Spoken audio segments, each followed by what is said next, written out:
xam kenn daa xam loolu. man damay wax dóorkat mais xam nga sax luy dóorkat. waaw je sais da ngay wax noonu rek. donc dóorkat parce que ma kii booy bi dóorkat parce que dafa bëggoon dóor ci sama doom ci. dafa bëggoon takk. waaw dama ko laaj 10 millions. laaj ko 10 millions amu ko joxuma ko mu naan tey suba ëllëg et cetera. mën na ko jàllal fële ci diggante bi mu dem takk keneen. dem jëli xar kooku laajte 10 millions ak ki bëgg. kooku bëgg moo dóor rek. ki koy laaj ku ci dóor doy na waa mel ni daal kii yéeme na loolu est-ce que kon du dóor kat noonu. kon ca dóor kat ba am na solo Aliou Sow. waaw bu ma doon nag bu ndaw bi ma koy laaj 10 millions. mooy tax ci diggante mu dem takki keneen bàyyi sa doom ji doy na waax daal en tout cas alors Aliou Sow mu mel ni landerneau politique bi yëngu na bu baax a baax ci actualité bi donc mu mel ni ñu ngi wax éventuel retrouvailles entre le Parti démocratique sénégalais ak Benno Bokk Yaakaar jamono ji lan lañ ci mën a xaar. Je crois qu'il y a beaucoup de spéculation, on en parle beaucoup. Surtout ñi ci gën a wax mooy personnellement le premier des leaders justement de ce grand parti qui existe depuis 1974 muy donc monsieur Doudou Wade qui a été donc président groupe libéral donc à l'Assemblée nationale pendant pratiquement tout le temps que le PDS est resté au pouvoir donc avec une majorité à l'Assemblée nationale donc du coup Doudou Wade mooy ne effectivement bu fekkee ni génne nañ ci yenn anormalité yi dugg ci normalité pourquoi effectivement le PDS ne se retrouverait pas avec donc le kii ak Benno Bokk Yaakaar maanaam aux côtés de Macky Sall donc on en parle xam nga gaa yaa ngi wax nit ñaa ngi joxe seen xalaat xam nga nee nañu possibleul est-ce que c'est pas un moyen de casser justement l'opposition parce que xam ngeen ni PDS aussi dafa abstenir woon ci yu bari surtout élection présidentielle yi parce que y avait l'histoire de Karim Wade ak yooyu coow gi bari woon na fi trop fan yële passé même j'allais dire donc du coup léegi comme l'heure est peut-être éventuellement à l'accalmie gars yi dañu xalaat ni ak yi fi jot a xew yëpp stade bi coow gi machin xam nga Macky Sall qui se sent un tout petit peu mieux à l'aise parce que yu bari xew na fi la Coupe d'Afrique Sénégal remporté ko yooyu yëpp faisant les gens se demandent est-ce que jarul woon ces gens-là se retrouvent justement parce que rappelez-vous aussi Abdoulaye Wade am na lu mu mosoon a wax il y a quelques années dafa daan wax ni moom bu doon sagom di nga moom dina nekk comment dire dina le régime libéral dina téye donc le Sénégal pendant au moins 50 ans pour que moom li mu xalaatal réew mi ni muy xalaatee les libéraux xam nga ay tabaxkat la ñu esprit d'initiative et cetera loolu mooy seen état d'esprit dina continuer est-ce que du loolu mooy retrouver waat après justement coow gi ni mu baree woon entre ñoom ñaar par rapport au fils Wade yooyu yëpp est-ce que du loolu la ñuy jéem a bëgg a defaraat pour que ñu bañ ko rater parce que dañuy ragal aussi ni buñ ko deful peut-être am na ñoo xam ne ñi ngi jàkkaar ñoom ñu yeewi askan wi bu ñu ñëwee peut-être que mun nañ leen terrasser parce que loolu aussi c'est un risque finalement parce que on ne sait pas lan moo mun a am dans un avenir très proche parce que gis ngeen li fi jote xew temps bërki dem ba avec les élections législatives avec une certaine razzia élection locale avec une certaine razzia quand même de la coalition yeewi askan wi je dis razzia par rapport surtout aux grandes villes aux grandes agglomérations ça fait que peut-être que ça les a fait flipper peut-être dañu ragal ñu ne léegi mais ñun bu ñu jógee bu ñu dajaloowul ñun fu ñu jëm quoi et cetera parce que finalement li ma seexoon ak socialiste yi peut-être que mi ngi jeex wala jeex na puisque déjà ki ko initié woon yëpp Tanor Dieng dem na Moustapha Niasse est dans la justement devient de plus en plus vieillot donc mi ngi gën a perdre 85 ans Moustapha Niasse il est quand même très vieux ce monsieur yaa ngi dégg donc yooyu yëpp faisant il ne contrôle plus justement l'AFP il ne va plus contrôler l'Assemblée nationale parce que il va partir donc yooyu yëpp faisant le président Macky Sall peut-être est en train de réfléchir sur cette hypothèse bu koy may peut-être mu retrouver justement cette grande famille libérale qu'il a initié, qu'il a forgé, qui lui a donné cette responsabilité, des responsabilités surtout par rapport au président Abdoulaye Wade bi nga xam ne moom moo ko jox yoon jox na ko DG Petrosen jox ko un poste de ministre de l'Intérieur, ministre des Mines,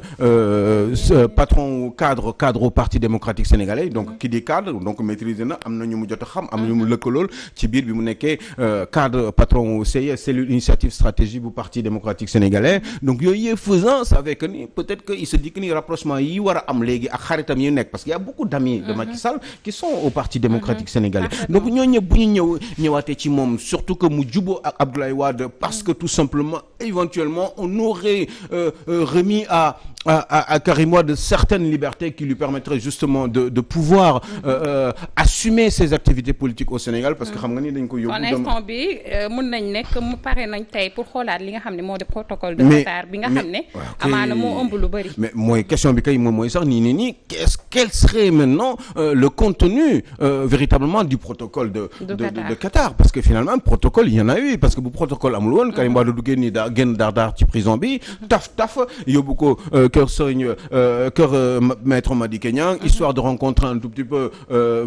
Serigne Moustapha Mbacké mooy taawu Serigne Sidi Mokhtar parce que Serigne Sidi Mokhtar moo ko yónni woon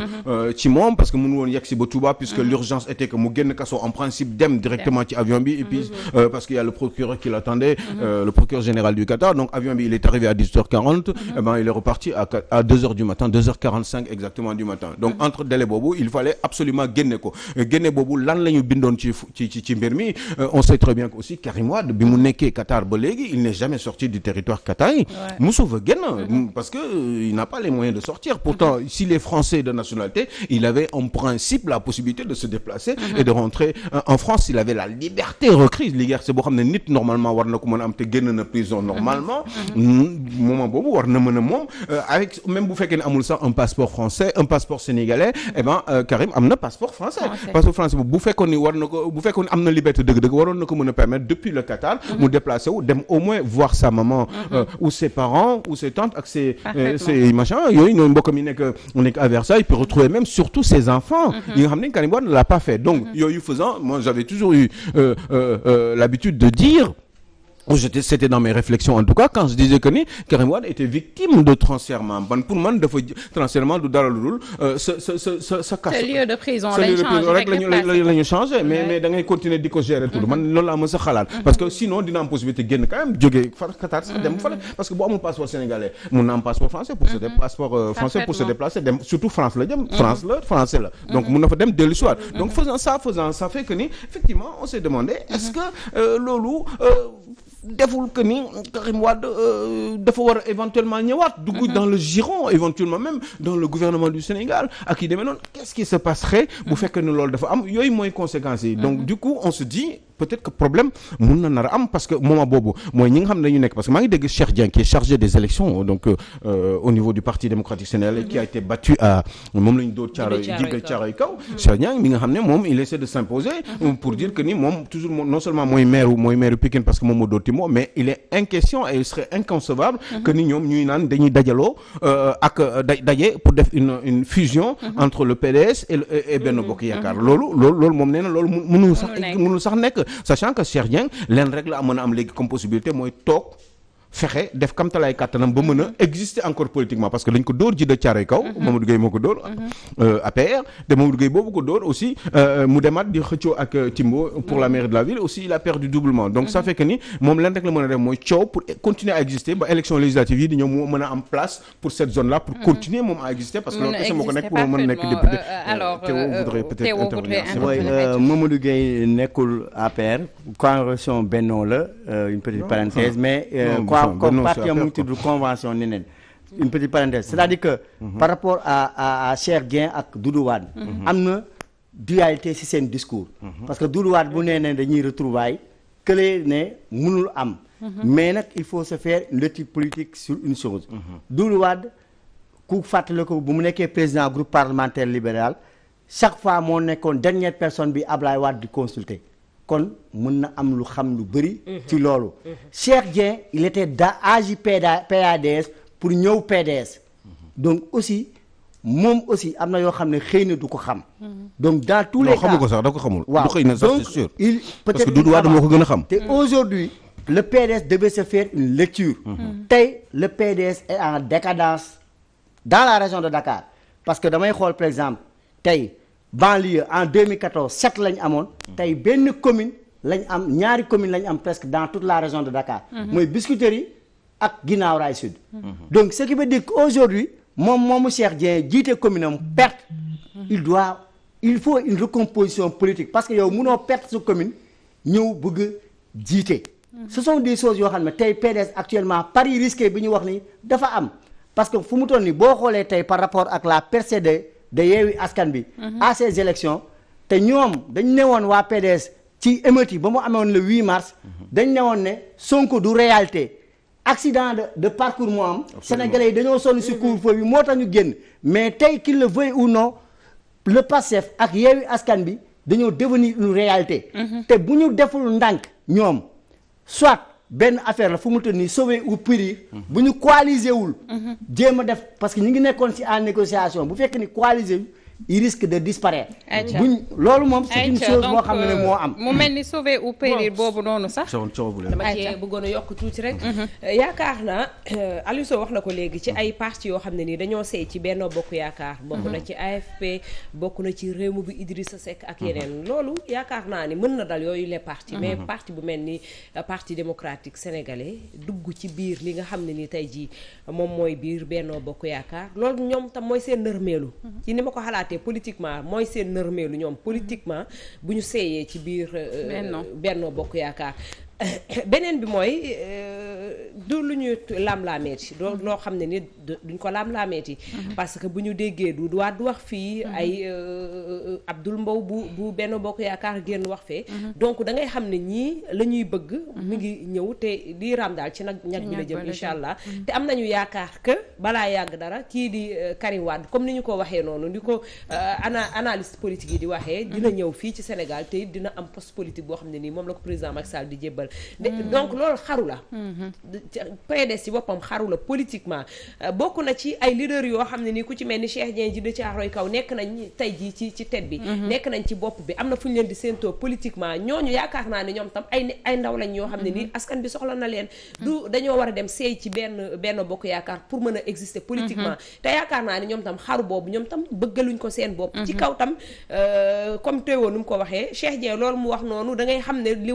Doudou Wade wax moo gën a tegu moom moo ko gën a am information surtout que ñoom ñaar ku ci nekk sa position ci ni ngay taxawee xëy na ñoom tam après dinañ am bett ndax gis nañu Cheikh Dieng ak bi mu amee problème am ñii di waa Yewwi Askan Wi ñeneen ñoom ñoo dem ngir soutenir ko jàppale ko gisul benn yoon ñii di waa Benno Bokk Yaakaar te boobu mu ngi woon en dualité ak ñii di waa Benno Bokk Yaakaar donc yaakaar naa ne daal xaru la politiquement ñoom PDS ñu daal di dem seey ci biir Benno Bokk Yaakaar pour mën a doxal politiquement nekk na lu doy waar donc landerneau politique bi yëngu bu baax a baax juste 30 secondes pour compléter une chose mooy xam nga je sais pas yaa ngi ne fàttaliku Idrissa Seck bi muy avant muy 24 heures avant muy dem ci Abdoulaye muy dem ci Macky Sall y a un monsieur qui s'appelle Yankhoba Seydi ce jour-là le dimanche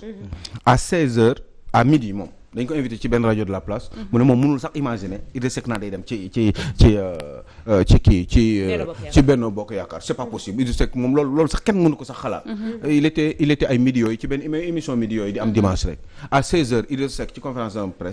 de presse mu ne pare na léegi il faut mu dem liggéey boobu la ñu gëj a dégg Yankhoba Seydi c'est vrai boobu waa ji professeur d'université la un monsieur extrêmement pertinent comme xam-xam ku jub mais beneen bi mooy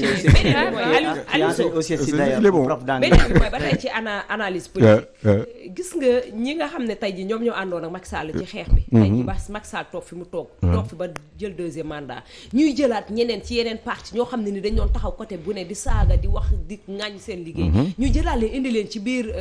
coalition bi ba pare jox leen ay ndombol tànk yoo xam ne ñoom ñi samp coalition bi wala ñoom ñi nga xam ne ñoom ñoo samp parti bii di APR amuñu yooyu ne ndombal tànk mais loolu politiquement qu'est-ce que ba pare frustration boobu ba pare ñoom ci seen bopp lu leen tënk ba duñu génn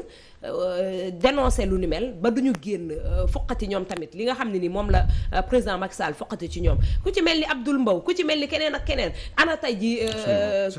Moustapha Cissé Lo dee na politiquement ana keneen ak keneen ñoo xam ne ni tey ji existé tuñu politiquement alors que ñu ngi dem di jëli Moustapha Diakhaté ñeneen ñoo xam ne ñu ngi dem di jëli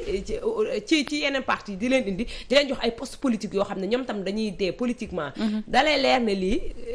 am na Kumba Ndey Samba Ndey xam nga Kumba am ndey ak kumba amul ndey mais tamit am na ci loo xam ne nii ñu ngi nërmeelal xelu askan bi bu baax a baax. mais Thioro ci li nga ñëw noonu est-ce que du pour réparer tout cela moo tax le président Sall jël temps tey jii pour taxawal li nga xamante ni moo di gouvernement wam teg premier ministre changer gouvernement. xam nga loolu moo doon suite bi.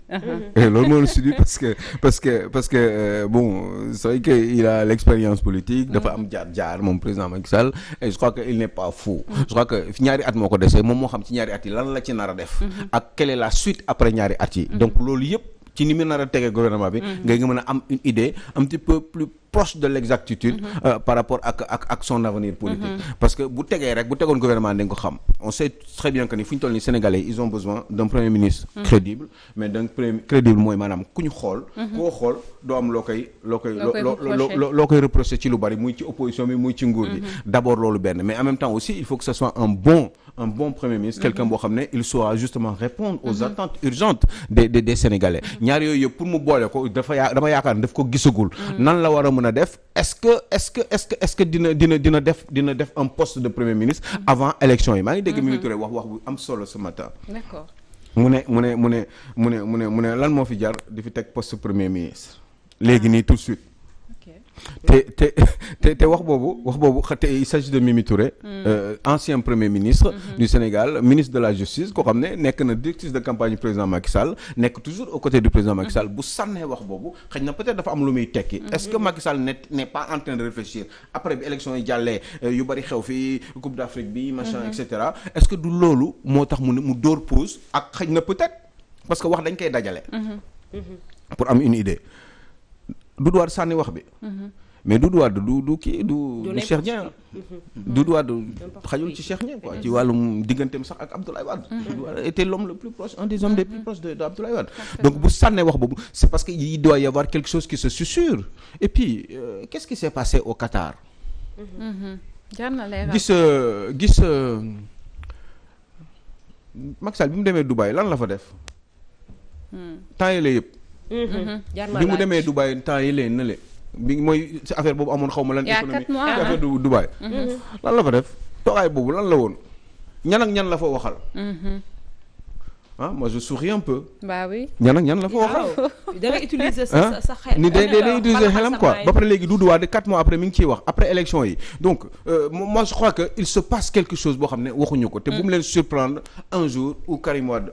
nekk premier ministre. waaw Aliou Sow ma doole la ci leneen am na ñuy pousser am na ñoo xam ne nii da ngay dugg ci biir internet bi. xam ne ñii ñu ngi utiliser seen xalaat. seen xel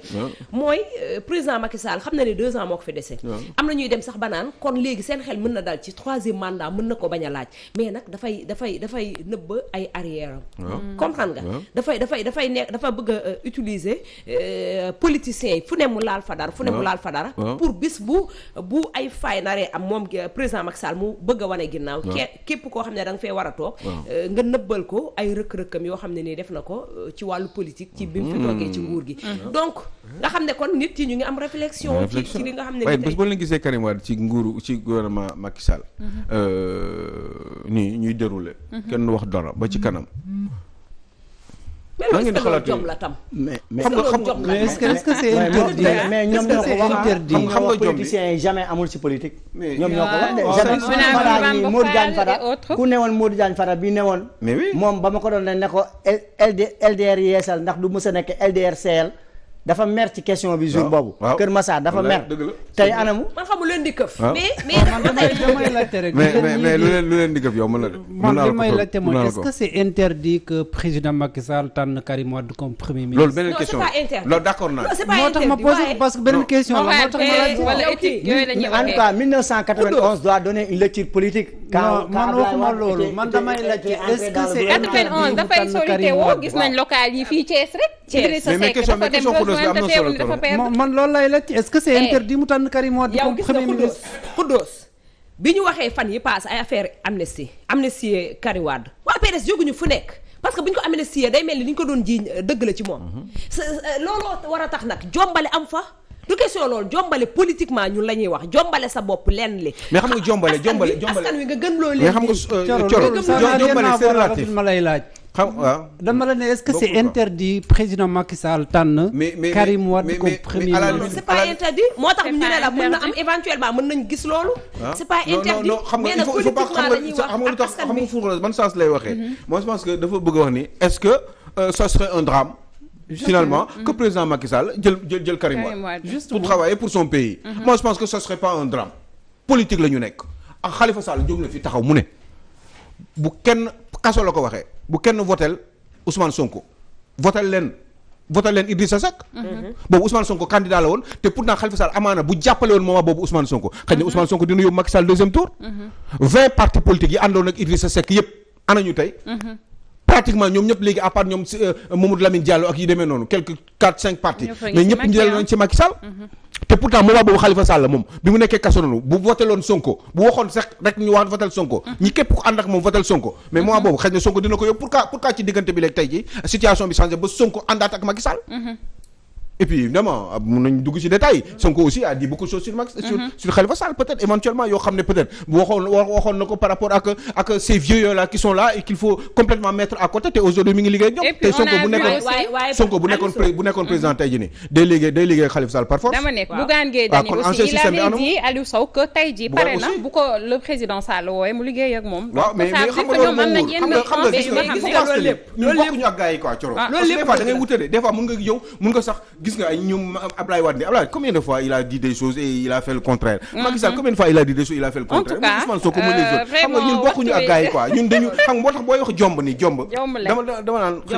dama naan bon Coro bokkul ak nit ñi quoi peut-être que man nga gën a nurul tu vois mais boo ko gars yi parce que gars yi ils sont capables xoolal Modou Diagne Fada ki ko waxoon loolu seeyal ak yeesal muy mer xool ko fu mujj ba ñu jiiñ la loo xam ne da nga ne defoo ko mais en même temps yaa ngi laaj lu tax jël la làq la jant mais xam lu tax ñuy jondo non mais oui Coro exilé la mais dañ depuis ay années Coro Modou Diagne Fada di la xaar sa njaboot di la xaar ak lim ko xañ loolu boo ci mënee nekk déglu ma de Coro déglu mu baax sénégalais ak yéen lay wax boo ci mënee nekk président nooy def bu dee yoon pour nekk président la yoon pour nekk président mais askan bi bañ a dof. askan bi xam nga askan bi dafa am du ñu voté pour loolu kese mun nañu voté pour loolu mun nañu voté pour autre chose nit ñi ni ñuy voté. moo wute parce que c'est pas parce que xam nga yow mii man loolu su ma gisee ci nit man dafa du ma ko c'est inconcevable pour man. mais am ñoo xam ne dérangé wu leen. par exemple tey Karim Wade Macky Sall bu ñëwoon tey nii bu jëloon Karim Wade tey jii nii franchement man je lui donne ça m'est égal. mais tey bu liggéeyoon ak moom ni tey jii nii mais Touba day gën a ubbeeku ci Macky Sall. oui bien sûr. mais xam nga lu tax bu fekkente ne askanu Touba mel ñu ne askanu Thiès. en tout cas débat bi intéressant non dama ne non xam nga Touba tey jii nii Touba Macky Sall son problème non tey jii nii Ablaye Wade moom Touba. Ablaye Wade tey bu taxawoon bëgg Touba da koy jël. bu doon candidat am na doole mais ci Macky Sall dina moom Touba ba tey. am na solo bu baax a baax vraiment débat bi intéressant na électorat bi parce que moo gën parce que soo waxee askan weeg yooyu léeg-léeg ñu am yeneen i njort yi ñu non exemple la rek yeewuñu fee xam nga kii voté Podor kii voté Podor mënul xalaatul li ngay xalaatee de Coro kii voté Podor waaw xalaatewul li ngay xalaatee de. c'est vrai kii wote Ourossogui ak Oréfondé. xalaatul li ngay wote kii wote Diourbel. xalaatul li ngay xalaatee de. oui ma 2 ans ci ginnaaw kan moo la wax ne la Idrissa Seck dina mës a ñàkk Thiès 2 ans ci ginnaaw. mais il fallait s'y attendre. voilà gis nga li am politiquement. ba président Macky Sall war a mën a ànd ak Karim Wade. Macky Ablaye Wade toog fa mu toog. di leen di nekk seen git. noonu la mën a demee askanu Touba ci boppam nekk président Ablaye Wade ñett ak Karim Wade moom parce que yéen a ànd ak. Idrissa Seck xamoon na ne c'était foutu. ma tontu la. Idrissa Seck bi muy ñëw xamoon na mais est-ce que ñi seen dugg gën a ñaaw. ak président Macky Sall ak Idrissa Seck tam. li mu sekk ak Karim Wade sekk ko ak Idrissa Seck. donc dina gën a man di nee na Karim Wade bokk na si ñi tax Macky Sall nekk premier ministre. Karim Wade ci jamono boobu Karim Wade mais li fi xewaat ngay wax. ayca am na solo vraiment débat bi dafa ñaaw de. xoolal dafa ñaaw Ablaye Wade ki ko tëjoon kaso. ba mu remplacé ko. ak coow yi amoon yëpp ni ñu ko sonalee woon. ak yooyu yëpp. Ablaye kooku après nan la mujjee def ak moom Abdou Diouf bi mu gagné Karim Wade bu fekkee ni moom jaral na ko gëm na ni moom loolu mën na si nekk président da koy def. ayca am na solo bu juste parce que c'est un homme politique juste parce que il vraiment taawu Géejawaay bi bëggoon nañ see ñëw mais waxtu bi moo ñu xoj na baax a baax ñuy jaajëfal di nuyu sama team bi ma namoon la maman Henriette l'assistant Néné maman Khady Seck maman Gisèle Goudiaby tata Fatima Samoura Assane Gueye depuis la France man namoon leen bu baax a baax donc mu mel ni maa ngi leen di big up di leen love bu baax a baax sama gars yi donc Fatoumata Keita d'accord ñu ngi lay big up ayca la